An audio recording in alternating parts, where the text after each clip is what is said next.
예, 벌써 어, 2주밖에 안 남았습니다. 오늘까지. 그죠?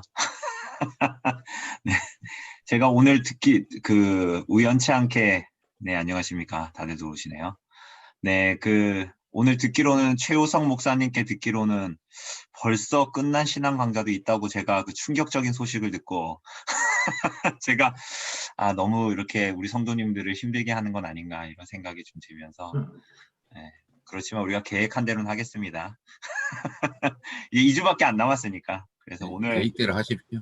예, 오늘 최대한 짧게 하고요. 오늘 최대한 짧게 하고 어, 하여튼 우리가 종교개혁사도 이제 보셨겠고 지금도 읽고 계시겠지만 이제 다음 주에 읽는 11화, 12화 이제 이런 데가 이게 결국은 이제 신앙 고백서, 교리문답에 대한 내용들이 이제 나오잖아요. 그러니까 이제 지금 이 배경들을 우리가 쭉 가지고 이제 보면 이게 신앙 고백서가 이제 그래서 나온 거구나. 교리문답이 그래서 나온 거구나. 이제 이런 이해를 이제 하게 됩니다. 우리가 읽고 나서도 뒤에 이제 한두 강 더 남잖아요. 그거 이제 긴 겨울 동안 한번 천천히 읽어보시고 수업이 끝나고 읽어보시면 네, 안녕하십니까. 네, 좋을 것 같습니다. 예, 그렇게 해주시고요. 예, 하여튼 뭐 코로나가 지금 전문가들의 예상이 빗나가지 않게 전 세계적으로 지금 전 세계에는 더 많이 확산이 되고 있고 우리나라도 결국은 지금 계속 증가를 하고 있는데 어쨌거나 이제 이렇게 되면 겨울에 교회로 모이는 거 이런 것들이 이제 어떻게 될지 좀 이게 힘들어질 것 같은 상황들이 이제 자꾸 이제 보이는데 경건에 힘써 주시고 계속 결국은 계속 이런 방식으로 돼 버리니까 중요한 거는 결국은 은혜의 수단 중에서 성찬을 이제 제대로 하지 못하는 거, 그죠? 그래서 각자 뭐 떡과 잔을 이렇게 준비한다고 하지만 사실은 그 성찬의 큰 의미 중에 하나가 그거 아닙니까? 우리가 한 떡과 한 잔에 참여해서 그래서 우리가 주일날도 예배만 드리고 휑하니 집에 가지 않고 같이 교제를 나누고, 그죠? 그리고 식사라는 어떤 도구를 통해서 교제를 나누는 이유 자체가 교회 가면 맛있는 거 준다는 의미가 아니라 우리가 정말 한 몸됨을 시위하는 거 아닙니까? 한 떡을 떼고. 그래서 우리 남서울교회는 이제 그렇게 못하겠죠. 그렇게 못할 것 같은데 저희 교회는 이렇게 제가 손으로 떡을 떼거든요. 한 떡을 떼서 제가 나눠드려요. 물론 손 다 닦고 소독제 다 하고 물론 이것도 코로나 전에 그랬던 거예요. 지금은 이제 잘라서 놓고 하는데 코로나 전에는 제가 손으로 다 떼고 잔도 저희 교회에는 큰 거 3개만 딱 나서 그걸로 돌려 마셨거든요. 물론 이제 감기 걸린 분들은 맨 끝으로 가라고 하고 이제 잔 3개 중에 3개를 돌려서 물론 이러면서 이렇게 돌려서 드시죠. 이렇게 돌려서 드시긴 하는데 어쨌거나 저쨌거나 한 떡과 한 잔으로 마시는 건 다른 게 아니라 우리가 그리스도 안에서 한 몸의 지체고 한 몸에 속한 자라는 것을 시위하고 드러내고 실제의 고백으로 그렇게 하는 건데 이제 그걸 못하는 게 좀 아쉽죠. 그걸 못하는 게 좀 아쉬운데. 그래서 제가 총신 다닐 때는 양지에 다닐 때는 물론 그게 옳지 않은 것 같은데 채풀 할 때 이제 딱 한 번 했던 것 같아요. 떡을 돌려서 먹었는데 돌려서 떼서 이제 채풀 예배 가운데서 했는데 제가 봤을 때 이게 신학교에서는 안 하는 게 좋을 것 같아요. 교회에서 하는 게 좋은 것 같은데 어쨌거나 그때도 이렇게 다 뗄 수 없잖아요. 사람이 너무 많으니까. 그래서 하얀 시루떡인가 그런 것 같았는데 그거를 쭉 돌려서 제가 거의 위층에 있었나 막 그랬거든요. 근데 그 떡이 왔는데 떡이 까매진 거예요. 떡이 하얀 떡인데 사람들이 다 이렇게 이게 한 사람 한 사람 떼는 게 아니라 돌리면서 뗐거든요. 신학생들이. 그러니까 떡이 저한테 왔는데 이게 까매졌거든요. 그래서 이게 몸이 안 좋아질 것 같은 떡이다. 그렇지만 제가 이제 떼서 먹었던 기억이 있네요. 어쨌거나 차라리 더러운 떡이라도 코로나 전에는 그렇게 해도 상관이 없었는데 참 그때가 그립네요. 그립고 어쨌거나 이 겨울을 하여튼 건강하게 잘 지내셔야 할 것 같습니다. 참 이게 성찬도 어렵고 그 성찬 교제도 어렵고 그런 가운데 있는 것 한계가 있고 이렇게 하는 것도 한계가 있고 저도 이렇게 하지만 줌으로 하지만 이게 그냥 일반 강의가 아니니까 성경에 대한 것들, 교리에 대한 것들을 나누니까 이게 저는 사실은 좀 버겁거든요. 이게 버거워서 저는 내년엔 안 하려고요. 너무 이게 너무 힘들어서 이제 이걸 좀 얼굴을 맞닥뜨리고 눈빛을 보고 막 이렇게 한 공간에 있으면서 탁 하면 참 좋을 텐데 침도 튀겨가면서 그럼 좋은데 그게 아니라 전 좀 이게 힘들더라고요. 다 못 끝내셔서 하셔야 될 것 같은데 파트 2. 파트 2는 이제 우리 훌륭한 남설교회 목사님들이 할 것 같아요. 아니, 그래서 제가 요거 하셔야 될 자료를 것 그대로 같은데. 넘겨서 이제 얼굴을 보면 대면하면서 좀 참 그렇습니다. 여러분. 네. 하여튼 그런 상황이고요. 예, 우리 잡담이 길어졌나요? 그래서 어쨌거나 이 코로나 계속 이런 가운데 있는데 하여튼 건강을 조심하시고 유의하셨으면 좋겠습니다. 유의하셨으면 좋겠고요. 수능 네. 때까지 막는데요. 네? 수능이 있으니까 수능. 네네네네. 수능이 있어서 지금 막는 거래요. 소문에. 그런가요? 예. 하여튼 뭐 하여튼 교회적인 어쨌든 정말 빠른 시일 안에 정말 다시 회복됐으면 너무나 좋겠습니다. 너무나 좋겠고 그렇습니다. 예, 우리 오늘 수업으로 우리 들어가기 전에 우리 오늘 오늘 과제를 누가 가장 나중에 내셨죠? 우리 이제 처음 들어오시고 이런 거 하니까 너무 이렇게 늦게 일부러 들어오시는 것 같아가지고 네. 우리 박정근 성도님이 오늘 제일 늦게 내셨죠? 그죠? 네, 그렇습니다. 박정근 성도님이 오늘 짧게 기도하시고 네. 우리 짧게 기도하시고 시작하도록 하겠습니다. 네, 기도해 주십시오. 하나님 아버지, 오늘도 이렇게 저희들 모여서 하나님의 말씀에 대해서, 교리에 대해서 듣고 배우는 시간, 귀한 시간 주셔서 감사합니다. 이 배움을 통해서 정말 저희들에게 하나님이 어떠신 분이시고 저희들이 어떻게 하나님을 바르게 섬기고 나아가야 할지 주님 저희들에게 점점 더 발전된 모습으로 은혜 풀어주시기 원합니다. 오늘도 주시기 원하오며 예수님의 이름으로 기도드립니다. 아멘. 네, 감사합니다. 예, 우리 오늘은 27, 28, 29까지 하려고 하는데 잘 모르겠습니다. 29까지 할 수 있을지 모르겠는데 하여튼 27, 28 요 부분들을 이제 좀 해 나가도록 하겠습니다. 네. 27문답 우선 이제 우리가 지난주에 삼중직에 대해서 봤고요. 이 삼중직이 어떤 상태에서 이제 나타나는가? 비하와 승기를 통해서 나타난다. 그분의 낮아지심과 높아지심을 통해서 나타난다라는 것을 보려고 합니다. 우리 한번 읽고 27문답 한번 읽고 시작해 보도록 합시다. 그리스도의 낮아지심은 어떠한가? 그리스도의 낮아지심은 곧 그의 강생하심인데 또한 비천한 지위에 나서서 율법 아래 복종하시고 금생의 여러 가지 비참함과 하나님의 진노하심과 십자가에서 저주의 죽음을 받으시고 묻히셔서 얼마 동안 죽음의 권세 아래 거하신 것입니다. 네, 그렇습니다.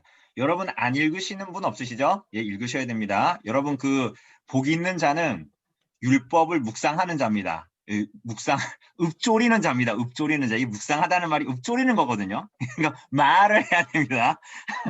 우리가 요즘에 우리 아이들도 보면 성경을 읽기 읊조리는 연습을 안 하니까 성경을 떠듬떠듬 읽더라고요. 그래서 요즘에 읽으라고 얘기하는데 그 시편도 말할 때 뭐라 하냐면 묵상하는 자, 성경을 읊조리는 자에게 복이 있다라고 말씀하셨습니다.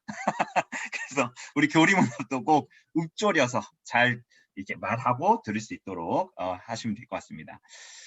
그리스도의 비하는 그가 예수께서 여자에게서 태어나시고 비천한 상태에서 태어나시고 율법 아래 있게 되시고 지상생애의 비참함과 하나님의 진노와 십자가에 저주받은 죽음을 겪으신 것 그리고 장사되어 잠시 동안 죽음의 권세 아래 머무신 것 이렇게 얘기합니다. 그죠?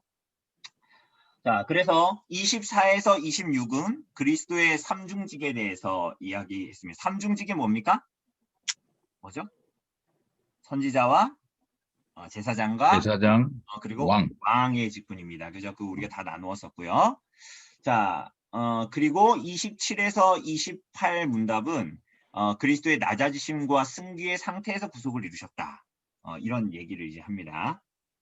자, 그리스도께서 하나님의 영원한 아들로서 사람이 되셨습니다. 사람이 되셨고, 그리고 그분은 영원히 계속하여 신인이시다. 이 신인은 뭔지 아시죠? 그죠? 참 하나님이고 참 사람이라는 거야. 신성과 인성을 가지신 한 인격이다. 라는 거죠. 그러면 그분은 신인으로서 어떻게 사셨는가 하는 거죠. 그래서 사도신경을 우리가 생각해 보면 사도신경이 처음에 뭡니까? 사도신경 처음에. 전능하사. 권능하사 천지를 만드신 하나님 아버지를 내가 믿사오며 그 외아들 우리 주 예수 그리스도를 믿사오니 이는 성령으로 잉태하사 동정녀 마리아에게 나셨다. 그렇죠. 이렇게 시작하죠. 그러니까 이 사도신경도 예수 그리스도 성자 하나님의 탄생부터 말합니다. 곧 12월 25일. 그때가 언제입니까? 그날이 무슨 날이에요? 크리스마스. 크리스마스 성탄절이지 않습니까? 사실은 우리가 그분의 오심, 탄생부터 얘기하는데 사실은 우리가 뭐 그 한 날을 뭐 우리가 특별히 막 특별하게 뭔가를 지키지는 않지만 사실은 그리스도를 믿는 우리들에게는 사실은 매일이 크리스마스죠. 왜냐하면 그분의 오심이 그분의 탄생이 아니면 우리들의 인생이 아무것도 아니기 때문에 그런 거죠. 그죠? 사실은 우리가 그것을 기억하는데 또 절기의 의미가 있긴 하지만 어쨌거나 그분이 태어나셨습니다. 태어나셨는데 여러분 예수 그리스도의 나심은 누구에게 알려졌죠? 가장 먼저 누구에게 알려졌습니까? 네, 그렇죠.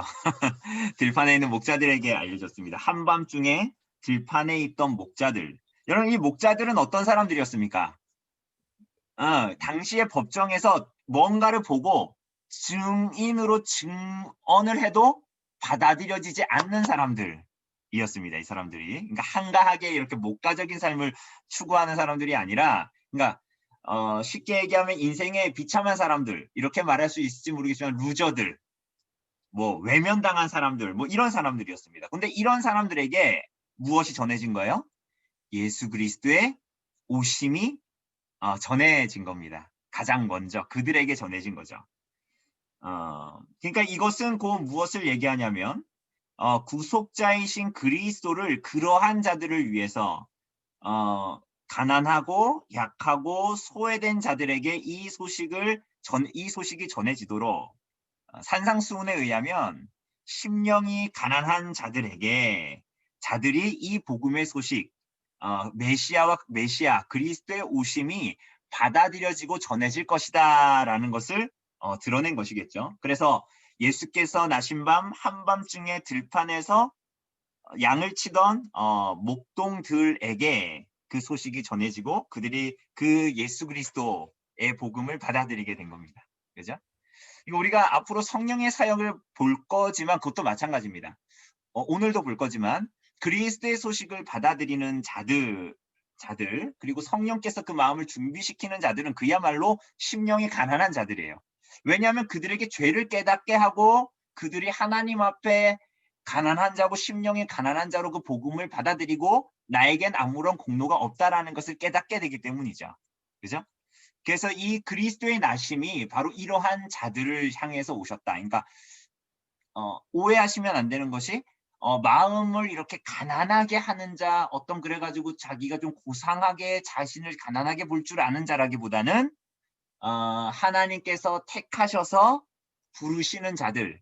그런데 그들의 심령은 자기를 주장하는 것이 아니라 성자께서 오늘 볼 거지만 성자께서 오심을 본 그대로 그분의 구속을 본 그대로 그리고 성령의 준비하심 선전적인 준비하심 때문에 마음이 가난하게 된 자들, 심령이 가난한 자들 이 소식을 복음을 받게 된다라는 거예요.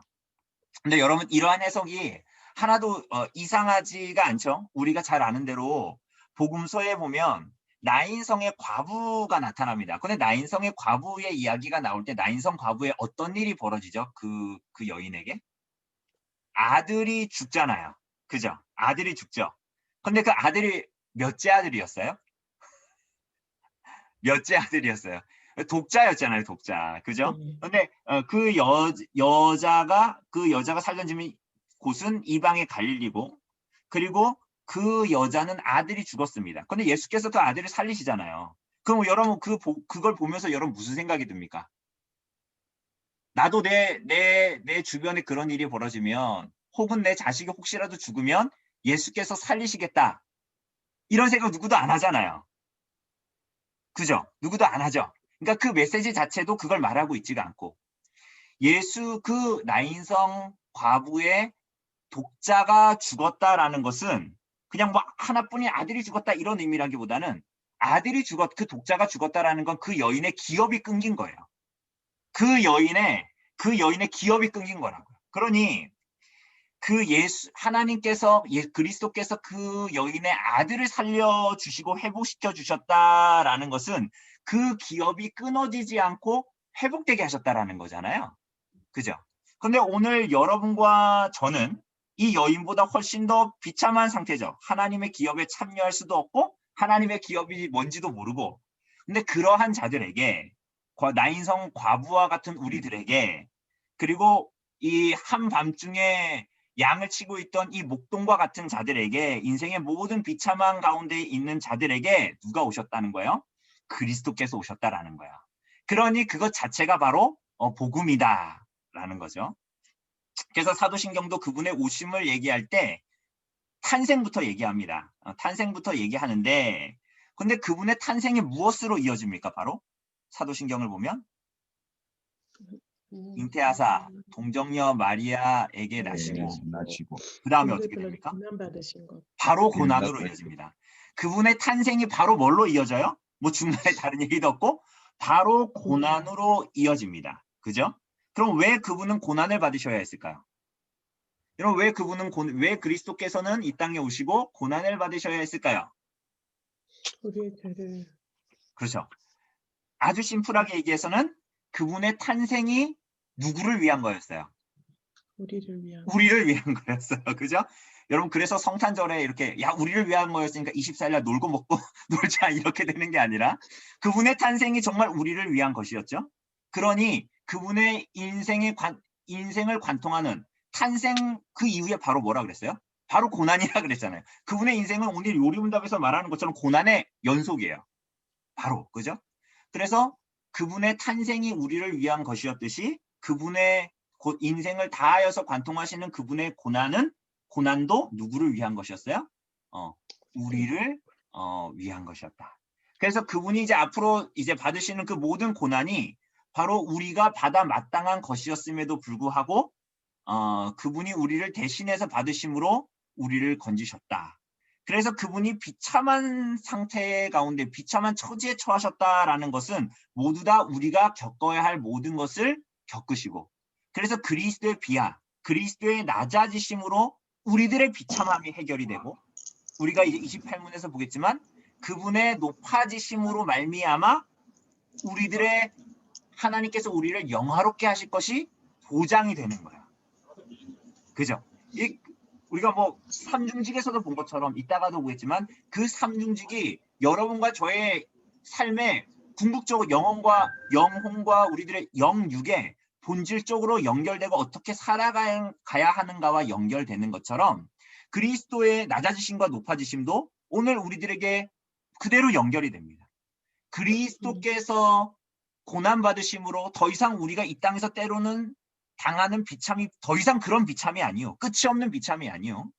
그리스도의 높아지심으로 말미암아 우리들의 영화로운 삶이 영화로운 삶이라는 것이 부자가 되고 이러는 게 아니라 영화가 보장된다라는 거예요. 오늘 나 자신을 보면 내가 예수님 믿는다고 하면서도 오늘 이렇게 살고 부동산과 주식에 눈이 뻘개져가지고 그렇게 살고 이런 걸 보면 나는 도저히 영화랑은 거리가 먼 사람 같은데 그게 아니라 그리스도의 승귀가 결국은 우리들의 영화를 보장하게 되는. 왜냐하면 그리스도와 연합된 자는 그리스도께서 부활의 첫 열매이신 것처럼 그와 같은 부활로 분명히 나아가는 보장을 받은 자이기 때문에 왜? 연합되어져 있기 때문에 그리스도와 믿음으로 연합되어져 있기 때문에 그렇다라는 거예요. 자, 그러니 이것을 잘 생각해 보면 고린도 교회의 성도들이 오해했던 것처럼 어차피 나는 구원받으니까 이제는 내 삶을 막 살자. 어차피 보장돼 있으니까 그렇게는 절대로 되지 않는다는 거죠. 그죠? 진정으로 그리스도로 말미암아 구원받은 사람들은 그래서 하이델베르크 요리문답이 얘기할 때 선행, 감사의 삶을 왜 살아야 되냐? 카톨릭처럼 예수님에 의해 내 의가 보태져야 되기 때문이 아니라 그 선행은 왜 해야 된다 그랬어요? 감사함. 그렇죠. 감사의 반응.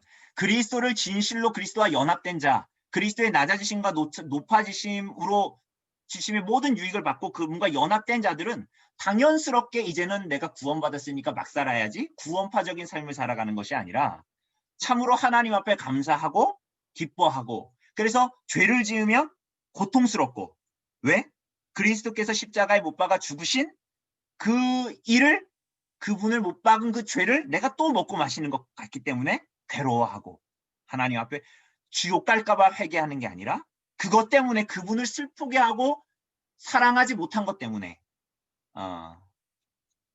만해 한용운의 시처럼 내가 모든 거를 하나님의 말씀 앞에 복종하겠지만은 다른 님에게 복종하라, 다른 님을 사랑하고 다른 님을 복종하라는 것은 복종할 수 없습니다라는 이 만해 한용운의 그 내용이 오늘 우리들에게 정말 긴밀하게 연관되는 거죠. 우리가 하나님의 모든 말씀에 순종하겠지만은 나 말고 다른 신을 사랑해라는 그 말씀에는 절대로 복종할 수가 없습니다라는 주님을 사랑하는 그 마음으로 선행, 감사의 반응으로 주님께 순종하는 삶을 살아가게 되는 거죠. 자, 그래서 그분의 낮아지심이 우리의 모든 받아야 될 것들이 다 우리의 비참함이 다 해결이 되고 그분의 낮아지심으로 그분의 높아지심으로 우리들의 영화가 보장된다. 어떻게 그럴 수 있냐? 조금 전에 얘기했듯이 그분은 영원히 신인이시고 그죠? 여전히 오늘도 인성을 가지고 계시고 우리와 연합되어져 있기 때문에 그래서 그리스도가 겪으신 일은 우리가 겪은 일이 됩니까? 안 됩니까? 되죠. 되는 거예요. 그래서 이제 여러분과 저는 사고로 죽든 암으로 죽든 무슨 병으로 죽든 죽겠지만 그 죽음은 예수 그리스도를 만나기 이전의 죽음과 전혀 다른 죽음이 되는 것입니다. 왜요?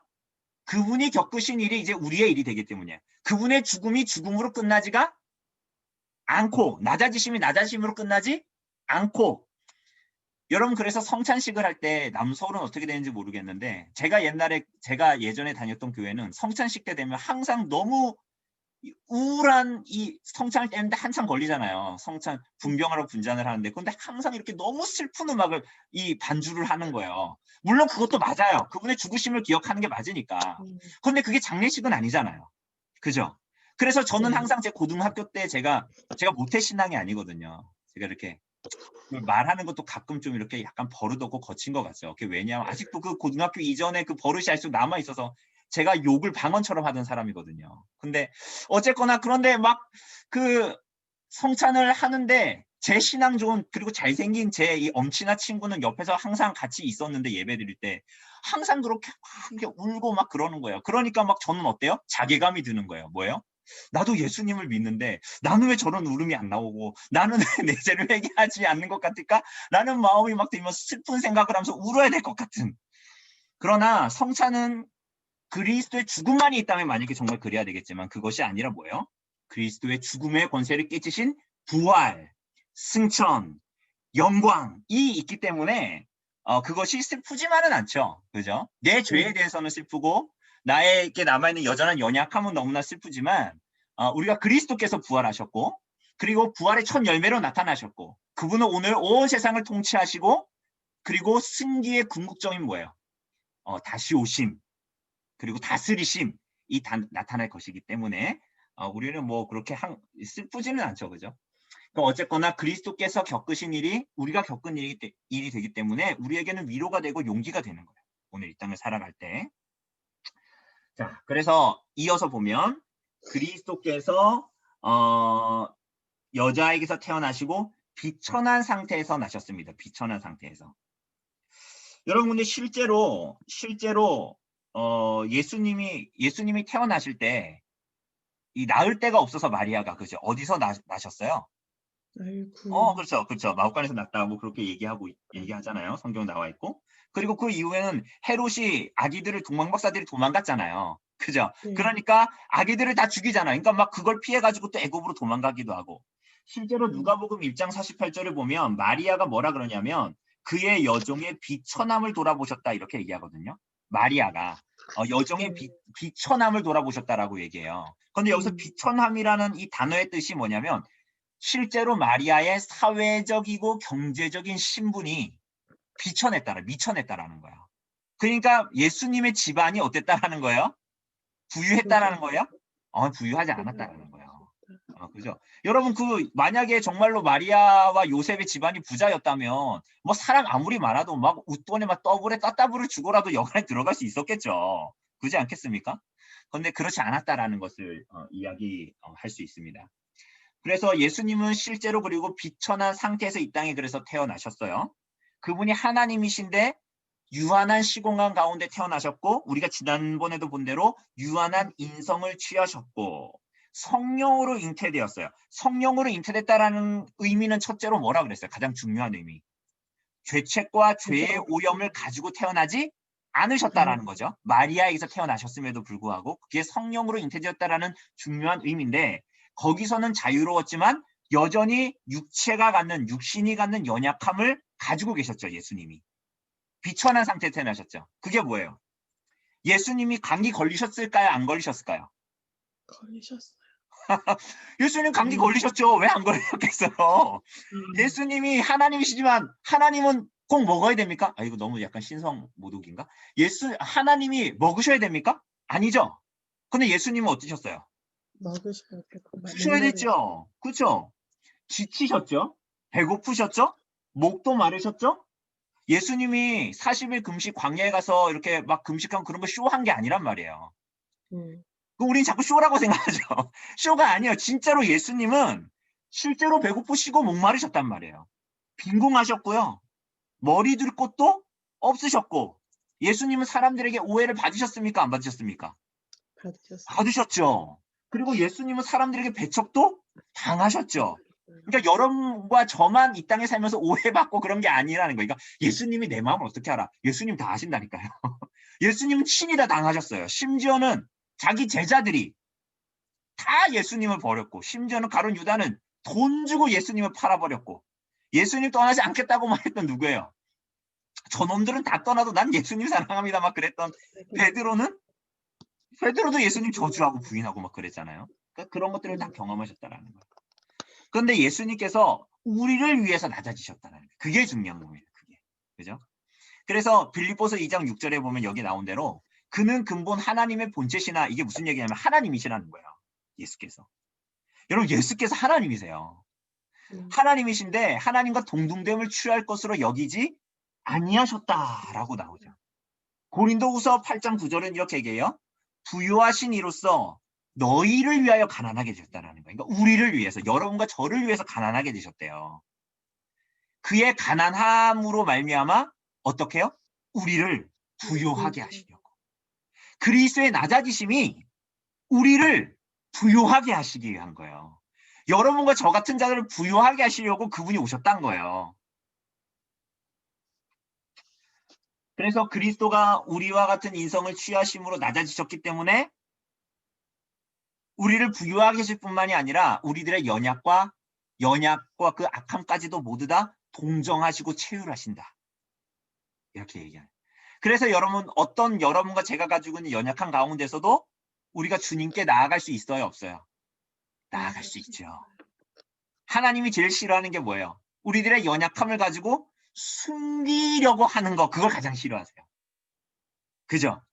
예수께서 하나님께서 악한 자라도 돌이키라 그랬잖아요. 그럼 내가 널 용서하신다 그랬잖아요. 그죠?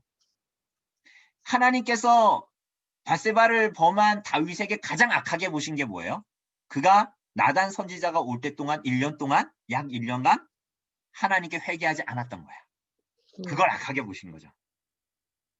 그죠?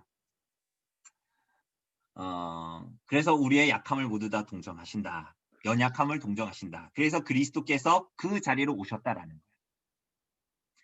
그래서 그분이 인성을 입으셨다라는 겁니다. 근데 우리는 이런 부분들을 잘 이렇게 뭐라 그럴까요? 잘 받아들이려고 하지 않죠. 여러분들 혹시 집에 그리마 있습니까? 그리마? 그 돈벌레라고 흔히 부르는 그리마. 많이 없으시죠?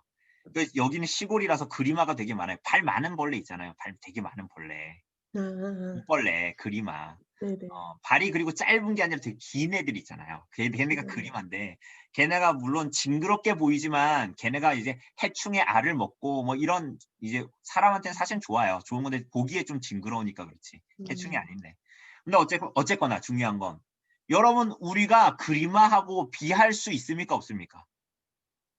여러분 그리마를 이렇게 징그럽게 지나가는 그리마나 거미를 보면서 제 아내가 옛날에 동자동 살았는데 그 동자동 쪽에 이렇게 어디 막 골목으로 막 갔는데 뭐 동자동만이 아니라 다른 데 가도 그렇죠.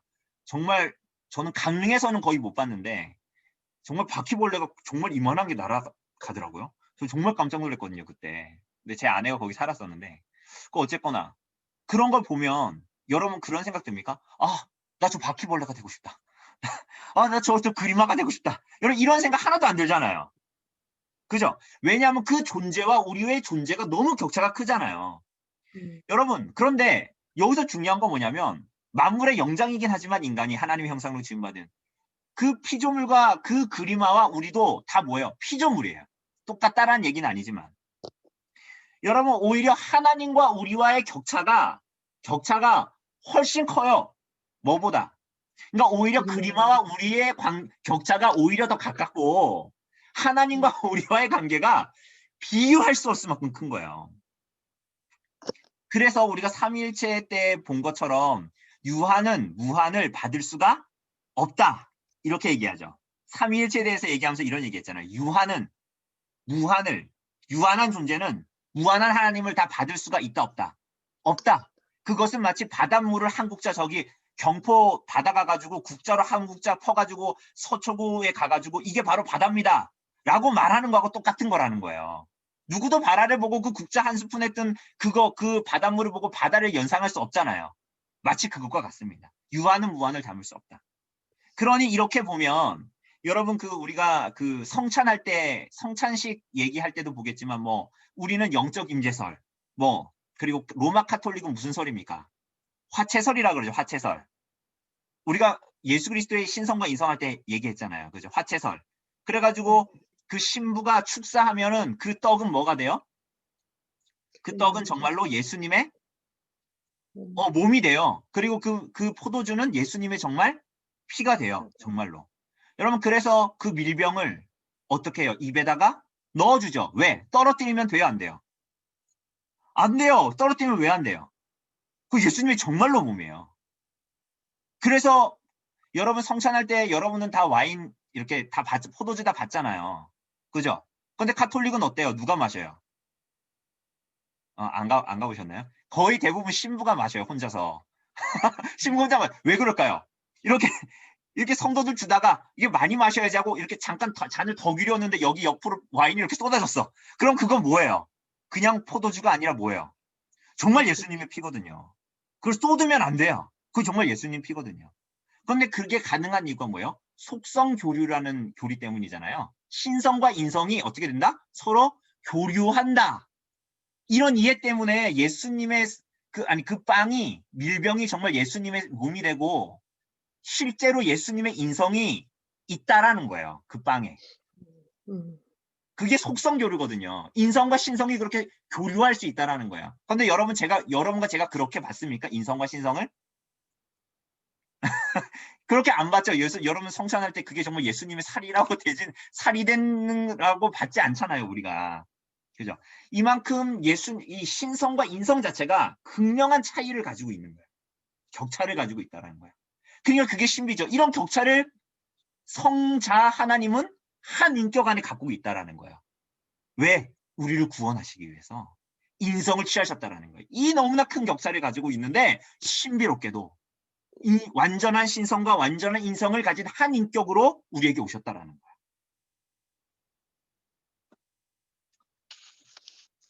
감동이 안 되시나요? 예수께서 이렇게 오셨다는 게 우리 가운데. 그런데 뿐만이 아니라 요리문답을 보면 비천한 지위에서 나셔서 어떻게 하셨대요?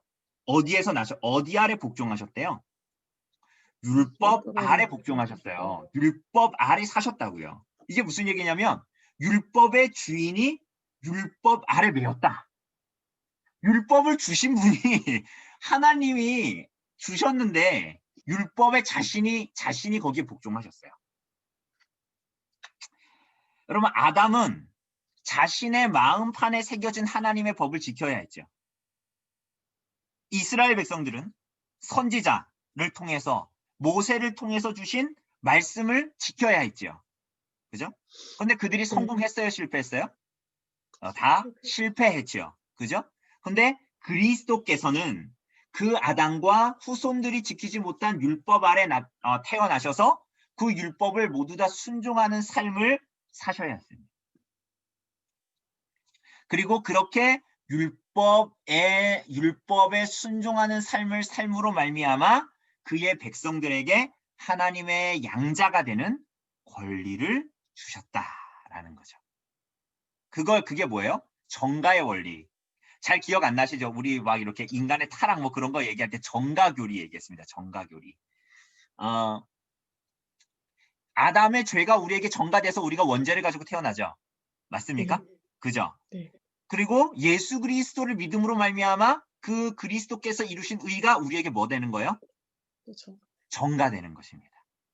그죠? 비교하여 보면 카톨릭은 그 정가가 아니라 무슨 교리예요? 이 주입의 교리죠. 주입. 여러분 그 독감 주사 맞으셨습니까? 주사바늘 맞는 거 주입이에요. 주입.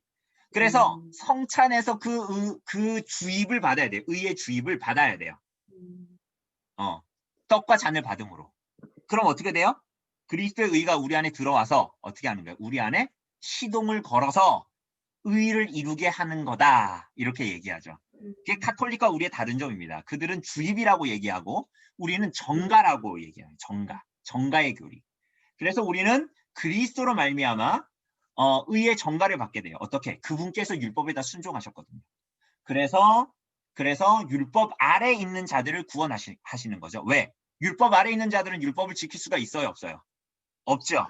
율법을 지킬 수 없으니 그들에게는 뭐만 남아있어요? 정죄만이 남아있잖아요. 율법을 지키지 못하니까. 그렇죠? 근데 율법 아래 있는 자들을 구하시기 위해서 예수께서는 율법에 순종하셔서 그분 안에 있는 그리스도 안에 있는 하나님의 백성들로 하여금 양자의 권리를, 그분은 친아들이시고 우리는 그 친아들로 말미암아 양자 되는 권리, 그래서 우리가 하나님의 뭐가 됐다라는 거예요? 자녀가 되었다라고 얘기하는 거죠. 그죠? 그래서 그리스도께서는 순종하셨습니다. 율법에. 근데 이 두 가지의 순종이 있습니다. 무슨 순종과 무슨 순종이 있다 그랬어요? 기억나십니까? 전에 좀 다뤘던 것 같은데. 그리스도의 순종은 두 가지로 능동적인 순종과 수동적인 순종. 능동적인 순종과 수동적인 순종이 있어요. 자, 이거 좀, 그러니까 굳이 이제 구분을 하자면 그렇다라는 거예요. 자, 능동적인 순종은 뭐냐면 예수께서 이 땅에 사실 때 어떻게 하는 거예요? 하나님의 율법에 완전히 순종하셨어요. 여러분, 율법에 완전히 순종하면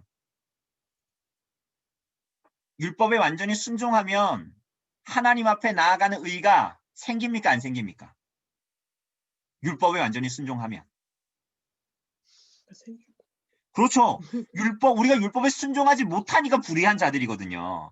그런데 율법에 하면 의로운 자잖아요. 그래서 능동적인 순종은 뭐냐면 예수께서 이 땅에서 율법에 완전히 순종한 그리스도의 생애로 말미암아 완성한 그 순종으로 말미암은 의를 얘기할 때 능동적 순종을 얘기하는 거예요. 그럼 수동적 순종은 뭘까요? 여기 나온 대로 그리스도께서 십자가에 달려 죽으신 대속의 사건으로 말미암은 순종. 그러니까 왜 이거 수동적 순종이라고 얘기할까요? 예수께서 이 땅에 오신 이유 자체가 뭐예요? 대속의 일을 하시기 위해서 오신 거잖아요. 그래서 그걸 수동적 순종이라고 얘기하고, 그러나 그분께서 오셨을 때 우리들에게 완전한 의를, 그러니까 그리스도의 대속의 죽음으로 우리들의 더러운 옷을, 스가랴서 3장이 말하고 있는 것처럼 대제사장 여호수아의 더러운 옷을 어떻게 해요? 벗기는 거잖아요. 그게 그리스도의 수동적인 순종으로 말미암아 십자가 대속의 사건으로 더러운 옷을 벗겼잖아요. 그러면은 뭘 입고 있어요? 벗겼으니까. 아무것도 안 입고 있잖아요. 벌거벗고 있잖아요. 그럼 뭘 입어야 될 거 아니에요. 네. 그 새 옷을 입어야 되잖아요. 아름다운 옷을, 스가랴서에 의하면 아름다운 옷을 입어야 되잖아요. 그 뭘로 말미암아 입는 거예요? 여기에 그리스도의 능동적 순종으로 말미암는, 완전한 순종으로 말미암는 의를 어떻게 입는 거예요? 입는 거예요. 그죠? 그래서 우리가 그 의의 옷을 입고 어떻게 하는 거예요? 하나님께 나아갈 수 있는 것입니다. 그러니까 우리는 예수님이 죽으셨다. 나 이제 죄에서 해방됐어. 내 더러운 옷을 벗었어. 만 얘기한다면 어떻게 해야 되는 거예요? 여러분들이 이제 어떻게 해야 되는 거예요? 의를 막 쌓아가야 되는 거예요. 왜? 여러분에게 의가 없어요. 그냥 그 죄책을 벗은 것밖에 없는 거잖아요. 그죠? 그러니 의를 막 쌓아야 되는데 그게 사실 우리에겐 불가능한 일인 거야. 그래서 그리스도께서 능동적 순종, 율법 아래 복종하심으로 우리들에게 의를 전가시켜 주셔서 의의 옷을 입혀 주셔서 하나님 앞에 나아가게 하십니다. 그죠? 그래서 그리스도의 순종에 의해서 하나님 앞에 택자들을 위한 하나님의 복을 우리가 얻게 하시는 거예요. 그러니까 결국은 의롭다는 근거는 하나밖에 없어요. 의를 행하는 거예요. 그런데 칭의를 받으려면 여러분과 저에게 의가 있어야 되는데 의가 없으니까 그리스도께서 그렇게 하신 거예요. 그래서 그리스도의 공로, 그리스도께서 이루신 의, 완전한 순종의 삶으로 말미암아 그분이 얻으신 의, 그분의 공로로 말미암아서만 우리가 하나님께 나아갈 수 있는 것입니다. 그죠? 그러니까 이제는 여러분들 그런 오해 안 하시겠지만 믿음으로 의롭게 된다라고 말할 때 우리들의 믿음이 하나님의 율법의 요구를 만족시킨다. 이런 게 아니에요. 그러니까 믿습니다 하면 되는 게 아니라는 걸 우리가 다 알고 있잖아요. 뭘 믿냐가 중요한 거야. 뭘 믿냐. 그죠? 그래서 우리의 믿음이 율법의 요구를 만족시킬 만큼 의롭다는 의미가 아닙니다. 그죠? 우리가 믿음으로 말미암아 의롭게 될 때는 하나님이 우리를 의롭다고 선언하시는 데 필요한 그 의를 이루신 분, 그분과 연합되어 있기 때문에 그분이 우리의 구속자입니다. 라는 고백. 다른 그리스도의 의로운 행위와 공로에 의해서 의롭다함을 받는가. 그게 바로 이신칭의이죠. 그죠? 그러니까 우리는 이신칭의라고 얘기할 때 이 신을 자꾸 믿음으로만을 되게 강조하지만 우리가 우리 남설에도 많은 분들이 와서 목사님이나 어떤 신학 교수님들이 와서 이야기하셨지만 이야기하셨겠지만 그 의가 어떤 의인가, 어떻게 주어진 의인가를 아는 것이 참 중요한 것입니다. 자, 그래서 우리가 믿음으로 의롭게 된다고 할 때는 그리스도께서 이루신 율법 아래 순종으로 말미암는 의이다라는 것을 기억해야 합니다. 그리고 이어서 율법 아래 복종하시고 금생의 모든 여러 가지 비참함, 지상생애의 비참함을 다 경험하신다. 아까도 얘기했듯이 죄의 결과들로 말미암아 우리에게 주어져 있는 것들, 그죠? 뭐 인간성으로 보면 서로 미워하고 서로 남편과 아내가 서로 싸우려고 하고 지배하려고 하고 자기를 주장하고 자기의 유익을 위해서 살려고 하고 뭐 다 그렇죠. 강호의 의리가 어디 있습니까? 뭐 이번에 코로나 때문에 안타까운 일들이 너무 많은데 제 동기 제가 80년생이거든요. 저 이제 41살 그렇게 이제 저희 애기죠. 여기서도 거의 애기 같은데 저희 동네에선 더 애기예요. 저희 동네에서는 거의 80, 70 중반 돼야 약간 늙은이로 쳐줄까? 약간 이런 느낌이거든요. 그러니까 저는 완전히 마을회관 가면 애기예요, 애기. 그런데 제 친구 중에 한 명, 제 이제 신학교 동기들이 막 동기 중에 어떤 친구가 두 달 전인가 전화 와가지고 담임 목사님이 나가라고. 교회가 너무 어려워가지고 뭐 부목사가 둘인데 담임 목사님이 불러가지고 너 두 달 남았으니까 나갈 때 알아봐라. 그런데 그 담임 목사님이 사실은 그 이제 교회가 이제 크지 않으니까 사택을 다 주지 못해서 이렇게 어느 정도 전세금은 준 것 같은데 전세금을 줬나 그건 잘 모르겠는데 이제 막 2년씩 계약을 막 하니까 그 사역을 어떻게 할 건지 담임 목사님은 물어보고 할 거라고 하니까 그럼 계약해라 이래가지고 계약을 했는데 지금 1년도 안 된. 그러니까 올해 들어서 계약을 했는데 1년도 남은 거잖아요 계약이. 근데 목사님이 부르더니 그거 다 아시는데 나가라고. 다 그런 건 아니고 교회 사정이 있겠죠. 강호의 의리가 어디 있습니까? 예, 그러니까 이게 좀 안타까운 얘기지만 인생의 지상생의 비참함이 우리 안에도 있는 거예요. 우리가 자꾸 모른 척 하려고 하니까 그렇지. 자기를 주장하고 배신하는 삶을 살기도 하고 뭐 무슨 일을 하든지 가시덤불과 엉겅퀴가 나오고 여러분 아무리 100을 다 해서 열심히 해도 결과가 100이 안 나오잖아요. 우리 여기 앞에 농사 짓지만 농사 여기가 총량이 100이라고 하면 아무리 씨를 뿌리고 잘 가꿔도 100을 해도 거기서 피가 나오고 그죠? 그 잡초들이 막 나오고 결실이 100이 안 나오잖아요. 그게 바로 이 땅에서 우리는 지금 너무나 익숙하게 그걸 경험하고 있어서 그게 하나도 안 와닿지만 하나님은 창조를 그렇게 하지 않으셨거든요. 근데 모든 이 땅에서 뭘 해도 가시덤불과 엉겅퀴가 나오는 결과를 아무리 쏟아부어도 결과가 그만큼 나오지 않는 인생을 우리가 실제로 이 땅에서 살고 사람들 가운데에서도 서로를 진실하게 때로는 대하지 않고 때로는 친절하게 대해도 그게 뭔가 목적이 있어서 그렇게 대하기도 하고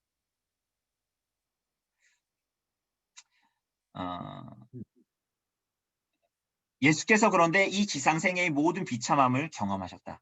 증오와 희롱과 핍박과 배신, 피곤하시고 휴식을 취하셔야 하는 그런 지상생애의 비참함을 모두 다 경험하셨는데 그 모든 것을 아시고 우리를 오히려 이곳에서 건지시기 위해서 이러한 가운데 건지시기 위해서 이 땅에 오셨다라는 것입니다. 그리고 하나님 여러 가지 비참함을 맛볼 뿐만이 아니라 하나님의 진노하심 가운데 계셨다. 하나님의 진노를 겪으셨다. 여러분 예수께서 언제 하나님의 진노를 겪으셨을까요? 사실은 이 땅에 사시면서 하나님의 진노를 다 경험하셨어요. 왜냐하면 이 땅에서 금생에서 겪는 모든 비참함들이 하나님의 진노의 종류였으니까. 그런데 무엇보다도 하나님의 진노를 진하게 겪으셨던 게 뭐예요? 극렬하게 겪으셨던 곳이 어디입니까? 예수님께서. 무엇보다도 겟세마네와 골고다라고 할 수 있겠죠. 그죠? 예수께서 골고다에서 할 수만 있으면 이 잔을 내게서 옮겨 주옵소서라고 하나님께 간구했고 그리고 골고다에서는 예수께서 십자가에 달려 죽으시고 모든 하나님의 진노를 받는 고난을 그곳에서 경험하셨고 육체적인 고난만이 아니라 당연히 육체적인 고난이 있으셨죠. 그건 말로 할 수 없고 그렇지만 그분이 영혼으로 고난을 겪으시는 거 하나님과 분리되어지고 하나님의 모든 하나님께서 부으시는 진노를 맛보셔야 했던 골고다 십자가에서의 경험. 그래서 나의 하나님 어찌하여 나를 버리시나이까 라고 말씀하신 것처럼 예수께서 이 모든 고난을 하나님의 진노를 받으셨다라는 거 우리가 알 수 있습니다. 또 이어서 뭐라 그럽니까? 문답에서 하나님의 진노하심과 십자가의 죽음을 당하셨다라는 거 죄로 인해서 하나님의 진노를 짊어지고 죽는 것 그리스도의 영육이 하나님으로부터 분리되는 그러한 고난을 당하셨다. 이것도 마찬가지죠. 그리스도께서 겪으신 죽음 때문에 우리가 겪는 죽음은 더 이상 절대로 하나님과 분리되지 않는 유의 죽음이다. 그죠? 여러분 출애굽기 12장에 보면 유월절 양을 잡잖아요. 그죠? 근데 유월절 양을 잡을 때 양 잡는 것 중에 하나 특징이 있습니다. 그게 뭐예요? 그 뼈를 꺾지 않는 거예요. 그죠? 그래서 그 6월절에 양을 잡아서 문인방과 문설주의 피를 바른 집에는 장자들이 죽었어요, 안 죽었어요? 장자들이 다 안 죽었죠. 안 죽었어요. 그죠, 맞죠? 네. 그런데 그것이 그대로 그리스도의 십자가에서 그대로 재현됐죠. 다른 죄수들은 다 뼈를 꺾었죠, 다리뼈를. 네. 그런데 예수께서 군인들이 죽은 줄로 알고 어떻게 했어요? 옆구리를 찔렀죠. 쉽지 않아요. 그죠? 네. 그 물과 피가 쏟아졌다. 이렇게 말합니다. 그러니까 곧 출애굽기 12장에 나오는 그 6월절의 어린 양, 뼈를 꺾지 않은 6월절 어린 양은 그리스도를 예표하는데 그 6월절 어린 양으로 말미암아서 그들이 죽음을 면하였던 것과 같이 그리스도께서 십자가에 우리들의 6월절 어린 양으로서 십자가의 죽으심으로 말미암아 더 이상 우리는 6월절 어린 양과 같은 희생의 죽음, 하나님과 찢어지는 그 결별해야 하는 그런 죽음을 경험하지 많아요. 않는다라는 거예요. 여러분 여기에 포인트가 있습니다. 십자가의 죽음이 바로 여기에 중요성이 있습니다. 이따가 우리가 바로 나오네요. 그러면 우리는 이런 궁금증이 들잖아요. 전에도 봤지만 그럼 우리는 왜 죽어야 되냐? 그럼 이런 죽음을 안 죽어도 된다면 왜 죽어야 되냐? 요리문답은 그래서 뭐라고 하고 있냐면 우리들이 죽음은 예수님이 우리 대신 십자가의 죽음의 분리를 경험하셨기 때문에 우리의 영혼은 즉시 영광 속으로 들어가고 육신은 무덤에서 쉰다. 안식한다. 이렇게 말합니다. 여러분 이거 되게 중요합니다. 안 믿는 자나 믿는 자나 다 죽으면 어디로 들어가요? 무덤에 들어가잖아요. 무덤에. 그죠? 무덤에 들어가요. 그럼 무덤에 들어가는데 중요한 건 그리스도 안에 죽은 자들의 육신은 무덤에서 쉰다. 무덤에서 안식한다. 영혼은 구천을 또 도는 게 아니라 영혼은 영광 중에 들어간다. 이렇게 말합니다. 자, 이건 이제 나중에 또 보게 될 텐데 대요리 문답을 보면 이렇게 말합니다. 대요리 문답을 보면 89문답입니다. 여기에 보면 이렇게 말해요. 그리스도는 이미 우리를 위하여 모든 것을 경험하셨습니다. 그렇다면 우리는 왜 여전히 이 모든 것을 다 겪으며 마침내는 죽어야 합니까? 이렇게 말합니다. 그죠? 그러니까 좀 전에 제가 얘기했잖아요. 그리스도께서 십자가에 달려 죽으셨다 그랬잖아요. 그런데 우리는 왜 죽어야 합니까? 이렇게 말하죠. 거기에 대해서 뭐라고 얘기합니까? 네, 여기에 보면 이렇게 말해요. 뭐 하이델베르크가 더 짧게 말하기는 하는데요. 대요리 문답은 이렇게 얘기해요. 참으로 우리는 이 세상에서 고통을 겪습니다. 그리고 마침내 신체적인 죽음을 경험합니다. 그러나 우리가 받는 고난은 하나님의 진노의 표시가 아닙니다. 그러니까 죽음은 하나님의 진노의 표시였잖아요. 전부 다. 그죠? 그래서 죄의 상태와 비참함의 상태에서 우리를 구원하시려고 예수께서 오신 것인데 이제 우리의 고난은 하나님의 진노가 아니에요. 이제 여러분의 병은 하나님의 진노의 표시가 아니에요. 이제 여러분들이 병원에 가는 그 병 또한 하나님의 진노의 표시가 아니고 물론 우리는 전에도 얘기했듯이 감기 하나 걸려도 하나님 앞에 자기를 돌아봐야 됩니다. 이게 이따가 죽음의 의미에서도 나와요. 그런데 여러분들의 죽음조차도 하나님의 진노의 표시가 아닙니다. 또한 우리가 받는 고난은 우리가 저지른 죄라든지 또는 우리가 경험할 미래의 영광과 좋게 비교할 수 없습니다. 오히려 다음과 같은 목적을 위해 하늘에 계신 우리 아버지는 우리가 그와 같은 고통을 경험하게 하십니다. 그러니까 그리스도께서 죽으셨는데 왜 우리들을 이 동일한 고통을 경험하냐 이런 얘기를 했잖아요. 근데 다음과 같은 목적이 있대요. 뭐냐? 곧 하나님은 우리가 우리의 머리 대신 그리스도처럼 되게 하시려는 거예요. 이게 되게 중요해요. 여러분과 저를 그리스도처럼 되게 하시려는 거예요. 그래서 동방정교회는 이걸 여전히 영화가 아니라 뭐라 그러죠? 신화? 제가 지금 단어가 기억이 안 나는데 동방정교회는 지금도 이런 단어를 써요. 근데 우리가 오해되기 때문에 하나님화 된다라는 거예요. 그런데 실제로 이렇게 얘기해요. 우리의 머리 대신 그리스도처럼 되게 하시려는 거예요. 그리스도처럼. 그래서 우리 옛사람은 그리스도와 함께 점점 더 십자가에 못 박혀 죽어서 무덤에 묻히게 되고 마침내 완전히 멸망하게 될 겁니다. 우리 옛사람 말이에요. 우리 옛사람. 하나님을 거역하고 하나님을 대적하고 여전히 하나님을 향해서 순종하지 아니하는 우리들의 옛사람.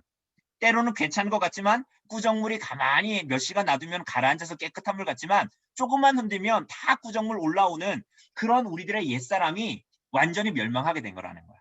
또한 고난을 통해 하나님은 우리의 믿음과 기도가 연단받게 하려는 것입니다. 이렇게 얘기합니다. 여기도 중요하죠. 여러분 그리스도께서 하나님께서 우리들이 뭘 기도할지를 기도의 입 밖으로 내기 전에 아셔요, 모르셔요? 아세요. 아셔요, 모르셔요? 아세요. 아시죠? 그런데 여러분 왜 기도하세요? 왜 기도하시죠? 기도하지 않으면 인간은 하나님이 주신 거라고 생각을 안 해요. 그러니까 여러분과 제가 때로는 이럴 때 있잖아요. 막 기도를 했어. 근데 이게 어떤 일이 됐어. 근데 기도 안 했어. 근데 비슷한 일이 됐어. 그럼 무슨 생각이 들어 우리 안에? 뭐 기도 안 해도 뭐 괜찮은 것 같은데 역시 돈이 최고야. 뭐 이런 생각하죠. 역시 우리 인줄이 필요해. 인맥이 필요해. 뭐 이런 얘기 하잖아요. 역시 내가 저 사람보다 재빨랐어. 저걸 샀어야 돼. 뭐 이런 생각하잖아요. 그게 인간의 부패, 죄성이에요. 우리는 기도하지 않으면 그게 하나님이 주신 거라는 생각조차는 안 해요. 하려고 하지도 않고. 하나님은 우리의 믿음과 기도가 연단받게 하려는 거예요. 고난을 통해서. 그리고 나아가 우리를 보호하시고 구원하시기 위해 하나님이 우리와 함께 하신다라는 것을 깨닫게 하시려는 거예요. 따라서 우리는 이 모든 고통을 참을 수가 있게 되는 거예요. 우리가 잘 용가리 통뼈라서 내가 원래 아픈 거 잘 견뎌 이렇게 되는 게 아니라 이 모든 고통을 믿음의 인내로 하나님을 바라보고 참을 수 있어요. 믿음의 인내를 가질 수 있고 여기에 선도의 인내가 있는 거겠죠. 또한 이 모든 고통은 우리에게 유익할 것입니다. 심지어 우리가 죽는 것 그 자체도 죽을 때 자체도. 그래서 성령의 적용, 구속의 적용을 보면 살았을 때, 죽었을 때, 죽음 이후 이렇게 막 부활할 때 막 이렇게 구분하잖아요. 근데 죽는 것 자체도 죽어도 죽는 거 싫으시죠? 우리 성도님도 죽는 얘기하면 좀 표정이 안 좋아지시거든요. 자꾸만 아유 내 나이 들면 죽어야지 이런 얘기 자꾸 하시는데 그러면서 자꾸 하도 그렇게 말씀하시길래 노년부 어르신들이 우리 노년부는 75세 80 중반 이런 분들 되게 이제 한 4분 정도 계시거든요. 병원에도 자주 가시고 제가 이번에 그래서 감남원에도 글을 쓸 때도 그런 얘기를 잠깐 썼는데 하도 그런 얘기를 하셔가지고 제가 3주 전인가 그 오후 모임할 때 우리 노년부하고는 따로 장례식에 대한 얘기를 했어요. 어떻게 장례식을 치러야 되고 어떤 유언을 남겨 놓으셔야 교회와 가정에 덕이 되고 뭐 이런 얘기를 막 했거든요. 장례를 어떻게 화장이 좋냐 매장이 좋냐 뭐 이런 얘기도 했어요. 이런 얘기 하니까 어떤 집사님이 한 분이 뭐라 하시냐면 저한테 아니 아직 나 안 죽었는데 왜 이런 얘기 자꾸 하냐고 하시는 거예요. 며칠 전만 해도 아유 빨리 죽어야 되는데 이런 얘기 하시던 분이. 근데 여러분 이게 중요해요. 우리가 죽는 것 자체도 우리를 영원한 복락으로 인도해 줄 거야. 그리스도를 믿는 자들은. 그리스도를 믿는 자들은. 여러분 이걸 안 믿으면 어떻게 우리가 형제에게 자기를 내어주는 사랑을 할 수 있겠습니까? 내가 형제에게 자기를 내어주면 내가 죽는데? 여러분 그 얼마 전에 뭐 전태일 열사 뭐 50주년이었나요? 그 뉴스에 계속 나오던데 전태일 열사가 기독교인이었어요. 알고 계시죠? 어머니는 권사였어요. 그러니까 자기가 이런 계획을 엄마한테 얘기했나 어떤 목사한테 얘기했나 그랬을 거예요. 왜 이 기독교인들이 공장장이면서 왜 자기네는 주일날에 예배드리러 가면서 우리는 잠 안 오는 주사를 놓으면서 왜 이 여공들은 계속 일 시키냐는 거예요. 모르시는 얘기 아니잖아요. 그러니까 그러니까 자살하지 마라 이런 식으로 목사들이 설득했겠죠. 그 목사수 당연히 해야 되는 거니까. 근데 목사는 그러면 자살하면 지옥 간다 막 이런 얘기를 했나 봐요. 근데 전태일 그 성도가 뭐라 그랬냐면 예수께서 요한복음에 친구를 위하여 자기를 내어주는 자가 죽지 않는다고 그거보다 더 큰 사랑이 없다고 얘기했는데 나는 저 죽어가는 저 여공들을 위해서 내 몸을 던지는 건데 예수께서 나를 받아주실 거다. 이렇게 말했어요. 여러분 이거 굉장히 생각해 볼 얘기예요. 그런데 그 전태일 열사가 죽었어요. 그리고 그때 당시에 뭐 한경직 목사님, 김중근 목사님 이런 분들이 장례를 안 치러줬어요. 왜 안 치러주는지 아세요? 그러면서 자살한 사람 지옥 간다는 거예요. 난 자살한 사람은 장례 안 치러준다. 물론 그 사회적인 당시에는 벌써 50년이 지났지만 지금도 그런 얘기 하잖아요. 그런 사람들 편들어주면 빨갱이다. 이런 얘기 듣는 지금도 사실은 큰 다를 바가 없는 시대를 살고 있는 것 같은데 아마 그 대형교회 분들이 그 장례를 치러주거나 이랬으면 사회적인 이슈가 됐겠죠. 굉장히 생각해볼 문제인 것 같아요. 그리스도인들이 죽는 것 자체도 우리를 영원한 복락으로 인도해 줄 거라는 것을 정말 믿는가?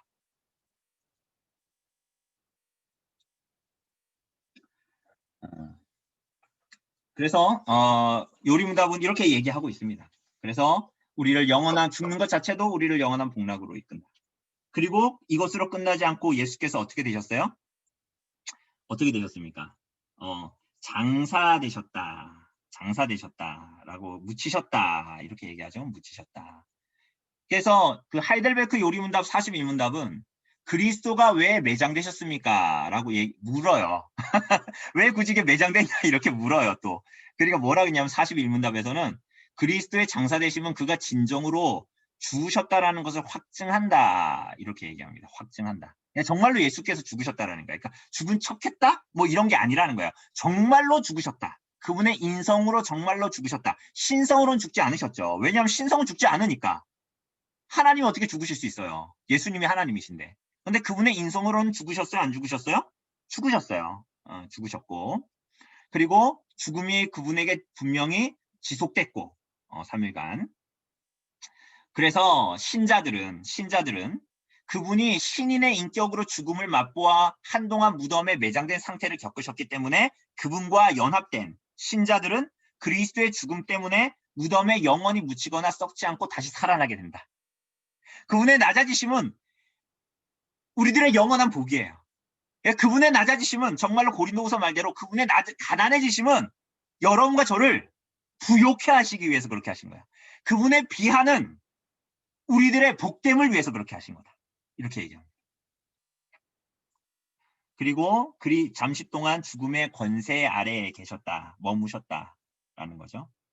근데 여러분 사도신경에 보면 이거 좀 재밌는 내용인데 이거는 좀 뭐 깊이 다룰 내용은 아닌 것 같은데 잠시 동안 여기에 보면 얼마 동안 죽음의 권세 아래 거하셨다라고 나옵니다. 근데 여러분 사도신경 보면 뭐라 그래요? 사도신경 보면 예수께서 죽으시고 장사되어 사흘 만에 뭐라 그럽니까? 저도 눈 뜨고 있으니까 우리가 사도신경 눈 감고 하는데 이렇게 보면 장사한 지 사흘 만에 죽은 자 가운데서 다시 살아나셨다 이렇게 나오잖아요. 그죠? 근데 여기에 보면 영어 사도신경에도 보면 뭐라고 나와 있냐면 장사되어 지옥에 내려가셨다라고 되어져 있어요. 장사되어 지옥에 내려가셨다. 근데 우리 한글 성경에는 없죠. 한글로 우리가 사도신경 고백할 때 물론 카톨릭도 이거 있어요. 음부에 내려가셨다. 그런데 이거 이제 우리나라 초기 이제 개신교 이제 선교사들이 와서 선교 연합의 차원에서 감리교가 먼저 와서 이것을 이제 번역을 했고 무슨 이유인지는 모르겠지만 음부에 내려가셨다라는 것을 이제 제외시켰고 그래서 이 개신교 선교의 연합의 입장에서 동일한 사도신경을 써서 이제 이것을 이제 우리는 하진 않죠. 그런데 이게 사실은 요리문답이나 이런 데는 다 나와요. 다 나옵니다. 그럼 우리는 이걸 어떻게 해석해야 될까요? 예수께서 음부 가운데 가셨다.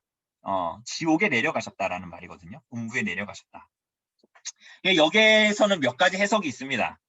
그래서 뭐 천주교 같은 천주교에서는 연옥에 내려가셨다.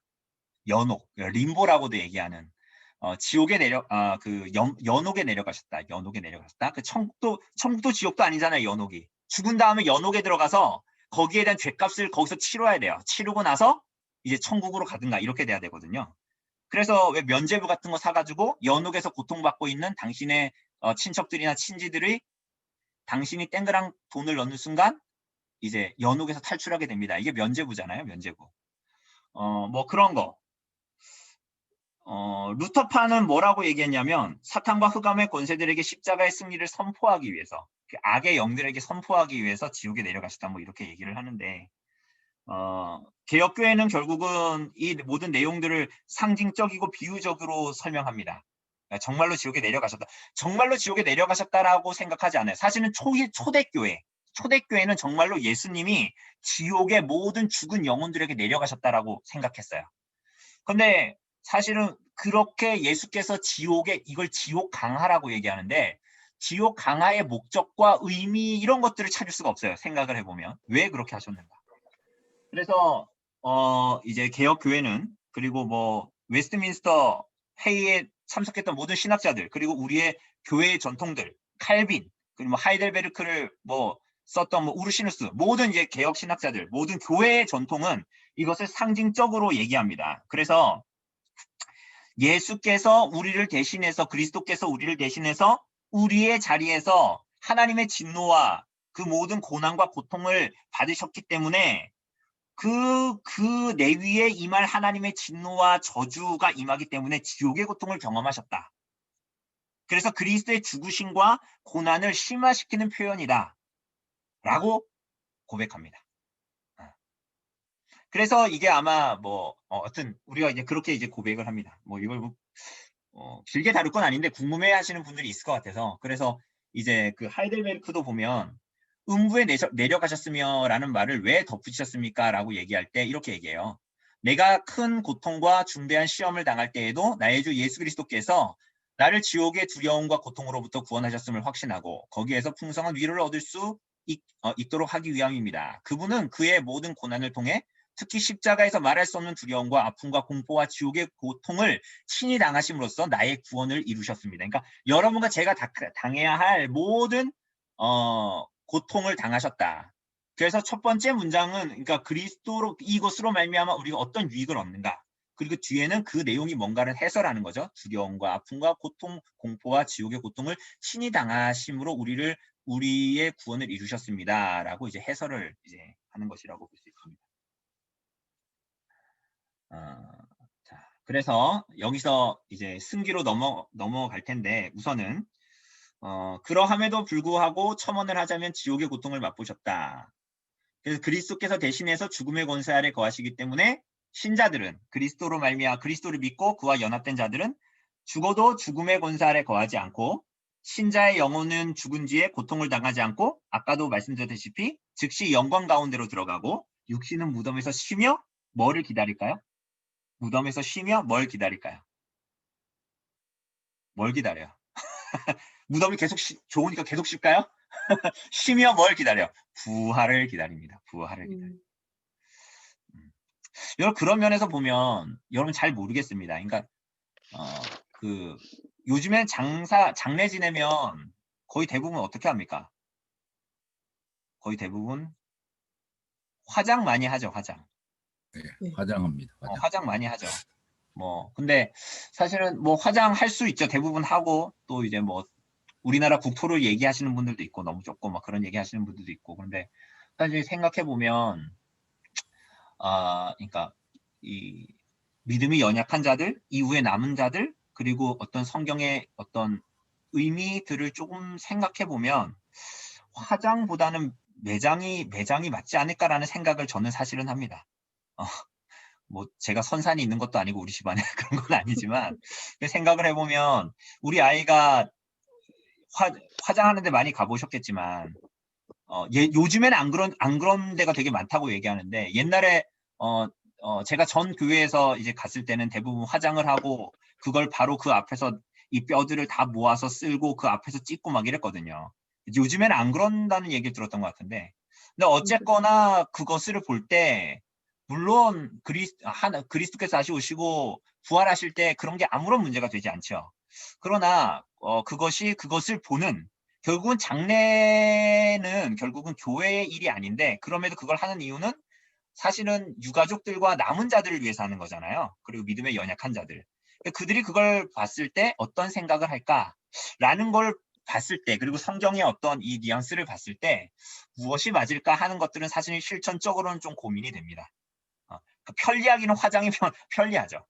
수목장을 하든가 뭐 어떻게 하든가 그런 걸 뭐 할 수 있는데 좀 그런 고민도 사실은 여기 이제 본문에 보면서 좀 드는 내용이긴 합니다. 자, 어쨌거나 우리들의 육신은 무덤에서 쉬면서 부활을 기다립니다. 그러니 개똥밭에 굴러도 이승이 좋다.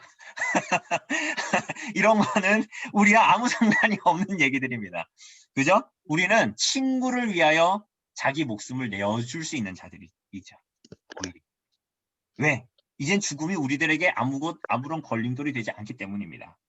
오히려 죄 짓는 것을 그치고 그리스도의 품에 안겨 안식을 취하는 것이 여러분과 저의 소원입니다. 죄 짓는 것을 그치고 그리스도의 품 안에 들어가는 것. 그래서 우리가 전에도 얘기했다시피 영원한 하나님의 복락으로 들어가는, 낙원으로 들어가는 통과 의례, 그게 죽음이다. 우리에겐 더 이상 하나님과 끊어지는 게 죽음이 아니다. 오히려 죄와 끊어지는 게 죽음입니다. 그죠? 그래서 하이델베르크 요리문답도 이렇게 얘기합니다. 그리스도께서 우리를 위해 죽으셨는데도 우리는 왜 여전히 죽어야 합니까? 우리의 죽음은 자기 죄값을 치르는 것이 아니고 단지 죄 짓는 것을 그치고 영생에 들어가는 것입니다. 죄 짓는 것을 그치는 거야. 그러니까 우리가 숨 쉬면서도 죄 짓잖아요. 우리가 이 땅에서 하는 게 다 죄 짓는 거잖아요. 대부분. 아닙니까? 저만 그런가요? 대부분 죄 짓는 거잖아요. 우리가 뭘 하나님의 영광을 뭐 얼마나 어떻게 돌립니까? 하나님께 빚만 지고 살지 계속. 죄 짓고. 그러면서도 회개 안 하고. 죄 짓는 것을 그치고 영생에 들어가는. 그래서 그리스도께서 그 값을 모두 다 치르셨고 우리에게 있는 죽음은 영화로 가는 길이고 성화를 위한 징계일 뿐입니다. 그래서 우리가 죽음을 생각할 때 어때요? 겸손해지죠. 죽음을 생각할 때 하나님의 나라야. 내가 그렇게 돈에 매여서 이 땅에 살았는데, 부동산에 매여 살았는데 어떤 죽음을 눈앞에서 직시하면 어때요? 하나님 앞에 내가 뭔가 이런 생각을 하게 되죠. 누구나 여러 가지 병이나 여러 가지 문제들로 죽음에 직시할 때 여러분 가장 먼저 드는 생각이 어떤 거였습니까? 내가 지금까지 인생 발버둥 치며 산 게 대체 뭔가? 내가 하나님을 위해서 뭘 했나? 내가 하나님을 사랑하며 살았나? 내가 그렇게 발버둥 치면서 붙이려고 했던 게 하나님 나라에서 무슨 의미가 있는가? 내가 이제부터 들어갈 영원한 나라에 내 인생에 무슨 의미가 있었는가? 이런 생각을 하게 되죠. 그죠? 인간의 유한함을 목격하게 됩니다. 그리고 우리들이 그 죽음 이후에 나타나는 영원한 저주와 형벌 가운데 건져내신 삼위 하나님의 은혜를 감사하게 되죠. 그런 의미에서 죽음이 우리들에게 유의미할 수는 있습니다. 그렇지만 이것을 우리가 이제 더 이상 두려워하거나 저주의 형벌로 받아들이진 않습니다. 네. 자, 그러면 이어서 짧게 하도록 하겠습니다. 오늘 29문답까지만 하면 될 것 같아요. 네. 그리스도의 높아지심 28문답입니다. 28문답. 그리스도의 높아지심이 어떠한가? 그리스도의 높아지심은 사흘 만에 죽은 가운데서 다시 살아날 것과 하늘로 올라가신 것과 하나님 우편에 앉아 계신 것과 마지막 날에 세상을 심판하러 오시는 것입니다. 네, 그렇습니다. 이게 그리스도의 승귀죠. 그리스도의 승귀인데 그리스도께서 사흘 만에 부활하셨다가 가장 먼저 나오죠. 사흘 만에 부활하셨다. 승귀의 시작. 이게 사실은 이제 이어지는데 죽음이 더 이상 힘을 쓰지 못한다라는 거. 그래서 승귀 자체, 그리고 승귀에서 가장 먼저 시작하는 그리스도의 부활, 다시 사심 자체가 죽음이 죽어버린 것. 죽음이 죽어버린, 죽음이 더 이상 힘을 쓰지 못하게 된 것. 그게 뭐예요? 그리스도의 승귀의 시작, 곧 부활입니다. 부활. 그래서 아까도 얘기했잖아요. 성찬에서 우리가 그리스도의 주신 그 떡과 잔을 나눌 때 우리가 이렇게 죽음만을 생각하는 것이 아니라 뭘 생각한다 그랬어요? 죽음에서 승리하신 분, 부활을 기억한다 그랬잖아요. 예수께서 요한복음 6장에서도 실제로 내가 생명의 떡이니 인자의 살을 먹지 아니하고 인자의 피를 마시지 아니하면 너희 속에 생명이 없느니라. 이렇게 말씀하셨죠. 그죠? 왜? 그리스도께서 죽음을 이기셨고 죽음이 죽어버렸기 때문에 그게 뭘로 나타난 거예요? 그리스도의 승기의 시작, 뭐예요? 부활로 나타나기 때문에 그렇습니다. 그런데 우리가 전에도 봤듯이 그리스도의 부활은 영적인 부활만이 아니라 무슨 부활이에요? 육을 가지고 있는 부활이라 그랬잖아요. 육체의 부활이다라고 이야기했습니다. 그래서 그분은 우리가 예수님께서 복음서에 보면 다시 부활하신 거, 그 내용을 기억하면은 우리가 잘 알 수 있겠지만 다른 모양, 다른 형체, 다른 존재 양식을 가지고 계십니다. 그죠? 부활체로서. 물론 그게 이제 완성되진 않았죠. 제자들에게 나타날 때는. 이미 승천의 시작이긴 했지만 그것이 이렇게 나타났지만 그 이전의 몸과 연속성과 불연속성은 분명히 가지고 있지만 뭔가 다른 몸을 가지고 계셨고 그리고 그러나 그분은 부활하셨지만 영원히 살아계시고 지금도 지옥과 죽음의 권세, 열쇠를 다 가지고 계시고 곧 사망과 사망의 권세를 잡은 자를 정복하셨고 산자와 죽은 자의 주가 되신다라는 것을 스스로 드러내셨죠. 부활로 말미암아서. 높아지셨습니다. 승리 자체가 높아지신다는 거니까. 그래서 그리스도의 부활은 그의 백성들 그리고 그의 교회를 위한 부활, 자기 자신을 위한 부활이 아니라 그의 교회에 속한 하나님의 백성들을 위한 부활로서 나셨고 그분이 부활하심으로 말미암아 자신이 의롭다라는 것을 드러내실 뿐만이 아니라 자기에게 속한 자들도 어떻다? 의롭다라는 것을 나타내신 거예요. 왜냐하면 여러분 죽음은 누구에게 오는 거예요? 불의한 자에게 오는 거잖아요. 죄의 삭은 사망이기 때문에. 그런데 그리스도께서 죽음을 어떻게 하셨다고요? 이기셨잖아요. 죽음의 권세를 깨뜨리셨잖아요. 그럼 그분이 어떤 분이에요? 의로운 분이라는 걸 증명한 게 부활이에요. 그러니 그분께 연합된 자들은 다 어떤 거예요? 그분께 속한 교회는 어떻다? 의롭다라는 거예요. 의롭다. 무죄 석방의 선포. 여러분과 저를 향한 무죄 석방의 선포예요. 그러니까 여러분 그 부활절이 5월이잖아요. 맞나요? 저희는 절기를 안 지켜서 부활절이 5월일 거예요. 여러분 그런데 매 주일이 부활이에요. 매 주일이 부활절이에요. 맞잖아요. 매 주일이 주일이 주일인 이유가 그리스도가 부활하신 날이기 때문에 토요일이 아니라 그날을 주일로 지키는 거죠. 그래서 우리는 5월이 절기가 부활절이죠. 12월이 크리스마스죠. 성탄절이죠. 그러나 매 주일이 뭐예요? 매 주일이 성탄절이고 매 주일이 부활절이에요. 매 주일이 그리스도로 말미암아 우리들의 무죄 석방이 선포되는 날이에요. 매 주일이 여러분은 불의하게 살았어도 그리스도로 말미암아 의롭게 된 자들이라는 선포가 언제마다 주일마다 선포되는 거야. 그리고 들려지는 말씀만이 아니라 매 주일마다 뭐를 떼는 거예요? 들려진 말씀이 확증되게 아이도 볼 수 있게끔 뭐예요? 눈에 보이는 떡과 잔이 떼지는 거야. 그러면 매 주일마다 뭐 하는 거예요? 내가 예수님의 피와 살로 무죄 석방이 됐구나. 내가 이렇게 개차반처럼 일주일간 살았는데 내가 그래도 다시 한번 회개하여 하나님께 나아갈 수 있구나. 의의가 선포되는 날. 주일.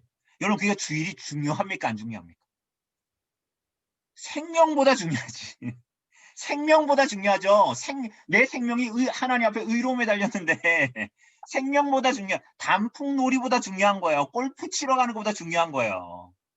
세상에 골프 치는 것보다 내 생명이 중요하다고 얘기하면서 사는 사람들이 있는 세상이니 어쨌거나 주일이 무죄 석방이 선포된 날입니다. 무죄 석방이 선포된 날. 그게 뭐예요? 부활절, 매 주일, 주의 날, 주일입니다. 그런데 그분의 승기가 그걸로 끝나지 않았어요. 어떻게 됐습니까? 그분께서 부활하실 뿐만이 아니라 어떻게 되셨어요? 어떻게 되었습니까? 하늘로. 네, 그렇죠. 하늘로 올라가셨다. 하늘로 올라가셨다. 이게 승천하셨다라는 거죠. 여러분 이거를 아주 간명하게 적용해 보면 예수님 승천하실 때 어떻게 승천하셨어요? 500명의 무리가 보는 중. 그렇죠. 지도새도 모르게 가실 수도 있었는데 예수님이 어떻게 하셨어요? 다 보는 앞에서 영혼만 가셨습니까? 보는 데서. 보는 데서 그대로 가셨습니다. 왜 그렇게 하셨을까요? 우리에게도 그런 부활이 있다는 걸 보여주신 거. 그렇죠. 왜요? 여러분과 지금 여러분과 저는 어디에 있어요?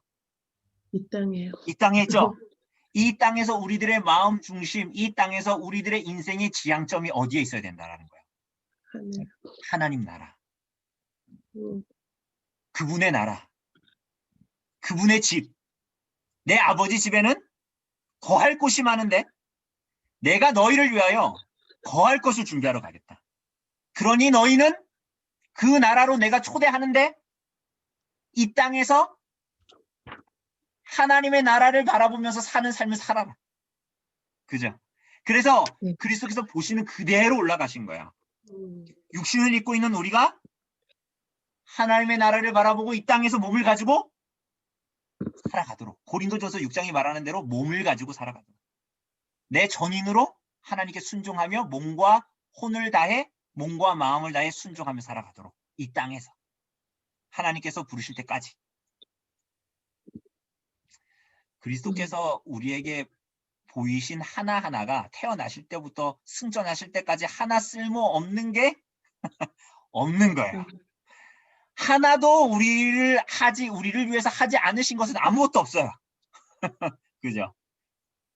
그래서 대요리 문답을 보면 이제 이렇게 얘기합니다. 다 나와 있었네요. 제가 이렇게 다 만들어 놓고. 잠시만요. 예. 대요리 문답은 그래서 이렇게 얘기해요.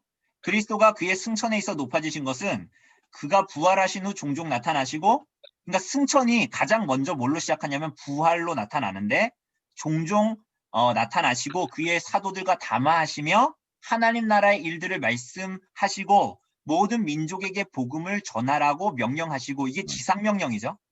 지상명령은 땅에 있는 사람들에게 명령하셨다고 지상명령이 아니라 지극히 높은 명령이라서 지상명령이죠.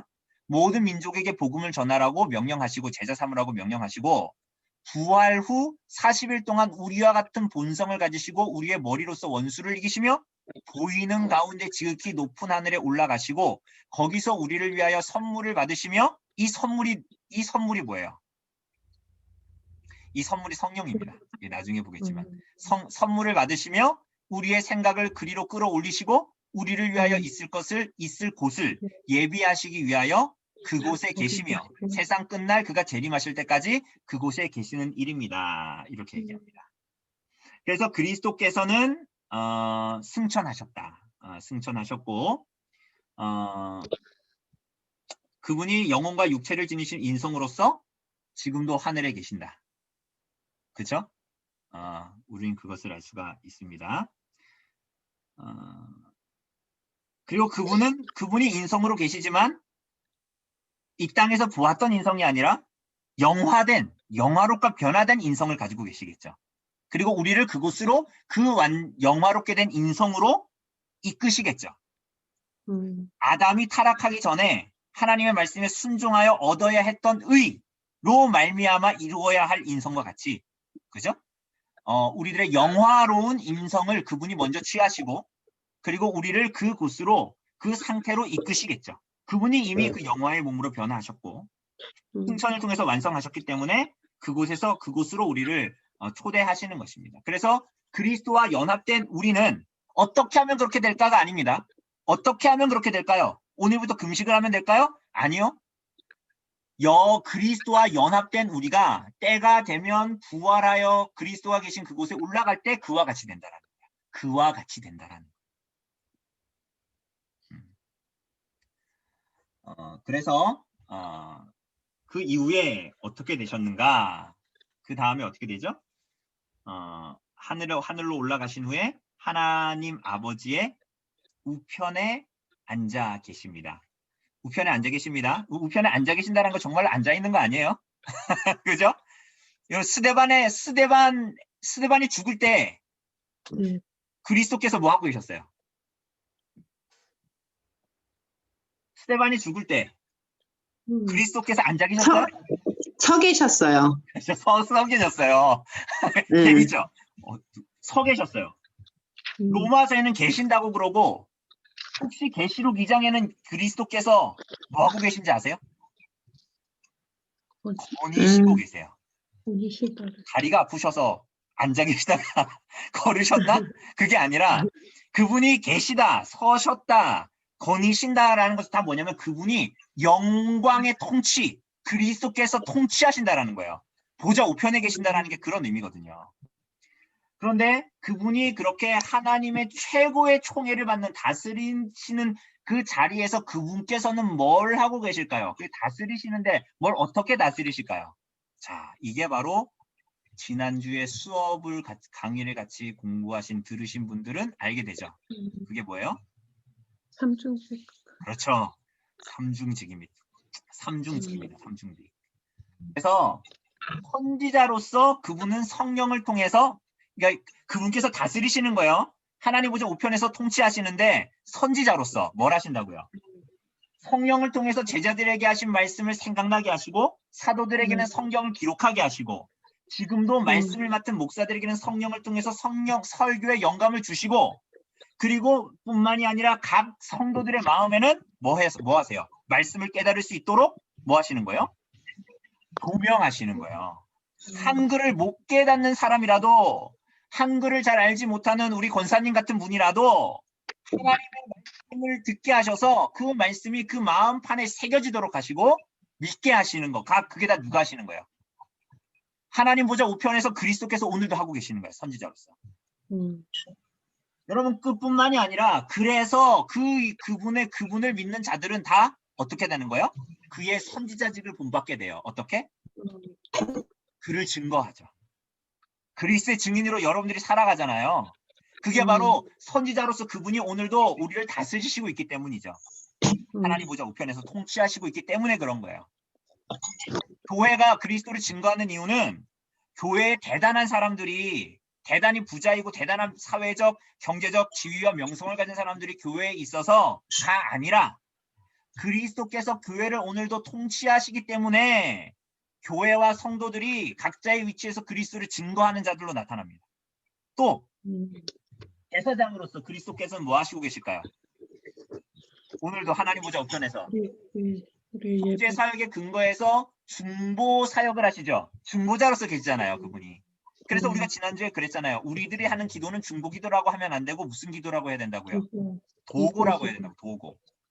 그래서 도고. 우리의 죄를 변호하시고 우리들의 부족한 기도와 섬김이 하나님께 받아들여지도록 간구하시죠. 그리스도께서. 그러니 그리스도께서 제사장으로서 지금도 하나님 보좌 우편에서 그렇게 통치하시니 그를 본받아 그를 닮아 우리는 뭐예요? 이 땅에서 그분께 제사장과 같이 우리들의 몸을 하나님을 향한 산 제사로 드립니다. 순종하여 나아가고 뿐만이 아니라 그분이 왕으로서 하나님 보좌 우편에서 통치하시기 때문에 이 땅의 지상의 교회를 직분자를 통해서 통치하고 보호하시죠. 그렇죠?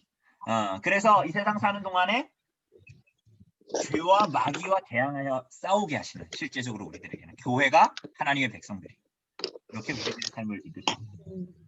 그리고 마지막에는 어떻게 해요? 세상을 심판하고. 그렇죠. 세상을 심판하러 오십니다. 장차 이 세상을 심판하러 오신다. 그렇죠. 마라나타 주 예수여 어서 오시옵소서. 오늘 밤에 자는데 소원이 내일 맛있는 거 먹으러 가야지 하면서 자는 게 아니라 오늘 밤에라도 맛있는 거 안 먹어도 좋으니 마라나타 주 예수여 어서 오시옵소서. 장차 이 세상을 심판하러 오실 그리스도를 바라보는 거야. 그래서 어떻게 됩니까? 악인에게는 영벌의 무서운 심판, 악인은 영원한 형벌이 처해지고 하나님의 백성들에게는 영원한 복으로 이어지는 영생. 그래서 심판이 주어지는데 우리가 오늘 못 볼 것 같은데 윌리엄 퍼거슨 퍼킨스 이제 황금사슬 구원의 서정 이런 데 보면 이제 제가 카톡으로 좀 이따 보내드리겠습니다. 먼저 쭉 얘기를 하다가 마지막에 둘 다 심판대 앞으로 나아가는데 신자는 무슨 심판대 가운데 나아가냐? 공의와 불신자들은 공의의 심판 가운데 나아가요. 공의의 심판. 공의밖에 없어요. 불신자들은 하나님의 심판 앞에 나아가는데 공의밖에 없어요. 하나님의 말씀에 공의밖에 없어요. 그런데 여러분과 저는 어떤 심판으로 나아갈까요? 어떤 심판으로 나아갈 것 같아요? 자비와 긍휼의 심판. 그렇죠. 공의와 자비, 공의와 긍휼의 심판으로 나아가요. 그래서 우리가 구원받는 것입니다. 그리스도께서 그 가운데 변호자로 계시고 공의만을 세우신다면 우리는 누구도 의롭지 않잖아요. 공의라면 네. 우리는 형벌에 처해져야 되는데 네. 그리스도께서 우리의 중보자로 나서서 공의와 자비의 심판 가운데 우리는 나아가고 그것을 얘기합니다. 여러분 그래서 굉장히 저한테 어울리지 않게 섹스피어의 글로 마무리하려고 하는데 굉장히 섹스피어가 이 소네트라는 시들의 모음인 것 같은데 여기에 보면 이제 이런 얘기를 해요. 타인의 잘못에 대해서 관대해져라. 이 섹스피어 시 같지 않은 시인데 타인의 잘못에 대해서 관대해져라. 오늘 저지른 타인의 잘못은 어제 내가 행했던 잘못이었음을 생각하라. 잘못이 없는 사람은 아무도 없다. 인간은 불완전한 존재이므로 진정으로 대해주어라. 우리는 정의를 추구해야 하지만 정의만으로 심판한다면 우리들 중에 단 한 사람도 구함받지 못하리라. 라고 말합니다. 그러니까 이렇게 이 사람이 지금 하는 얘기가 무슨 얘기입니까? 하나님 앞에 나아가는 사람들에 대한 어떤 일반계시적인 빛을 비춰주고 있는 것 같아요. 그러니까 우리가 무언가 어떤 사람을 용서하고 관대할 수 있는 이유는 나 잘못한 거 없으니까 다 용서해 이런 얘기를 하는 것 같지는 않고 그리스도인으로서는 일반계시적으로 이걸 보면 내가 하나님 앞에 공의로 처단받는 것이 아니라 공의와 긍휼의 심판 가운데 나아가서 내가 생명을 얻는 것이기 때문에 우리가 이 땅을 살아갈 때 그리스도의 재림을 바라보면서 이 땅을 살아가는 사람들이 타인의 잘못에 대해서 어떻게 할 수 있는 거야? 관대할 수 있는 거야. 왜? 여러분과 제가 하나님 앞에 공의로만 서 있는 사람들이 아니기 때문에 그런 거예요. 오히려 긍휼과 자비로 받아들여져서 주님의 공의와 정의를 사랑하는 자들이지. 그죠? 여러분이 굉장히 공의롭고 정의로서 처음 가는 거 아니잖아요. 그 얘기를 하는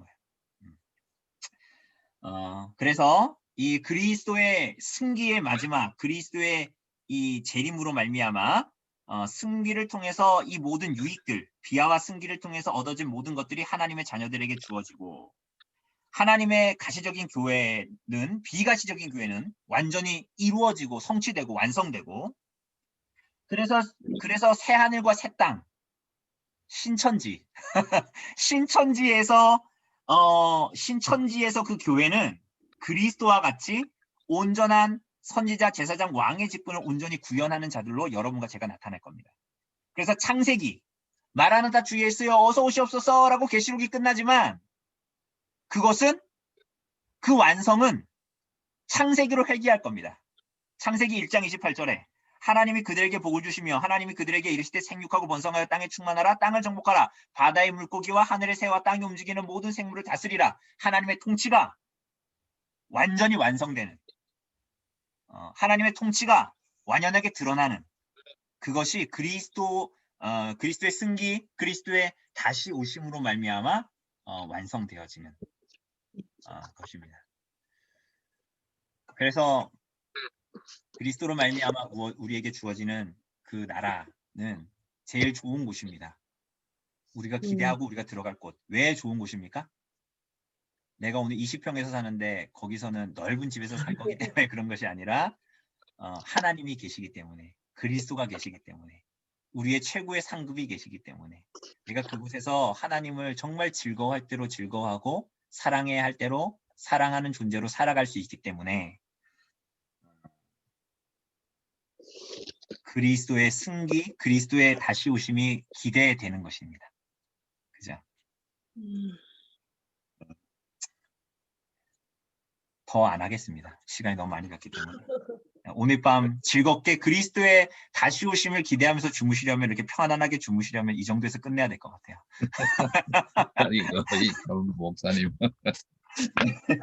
그래서 사실은 그러니까 죄송합니다. 제가 너무 길게 해가지고 근데 이게 요리문답 자체를 사실은 이게 짧게 끝낼 수가 없고 우리들에게 그냥 이게 문구가 뭐냐 하고 끝내려면 끝낼 수는 있는데 요리문답이 그렇게 해서는 우리들의 교회와 우리들의 신앙엔 별로 도움이 안 됩니다. 도움이 안 된다기보다는 좀 풍성하게 알아야 우리들이 풍성하게 누릴 수 있기 때문에. 재수해야 되겠어요. 재수. 네? 아, 재수해야 재수요? 네. 아, 네. 예, 한번 들어가 우리 모르겠습니다. 남서울교회 지금 이제 그 목사님들이 그 2021년에 안 바쁘실 예정으로. 그래서 훌륭하신 목사님들이 저보다 훨씬 더 잘 가르치신 분들이 훨씬 더 많고 그렇기 때문에 재수하지 않으셔도 됩니다. 그래서 예, 혹시 요 내용과 관련해서 혹시 질문 혹시 있으십니까? 그리스도의 비하와 승리.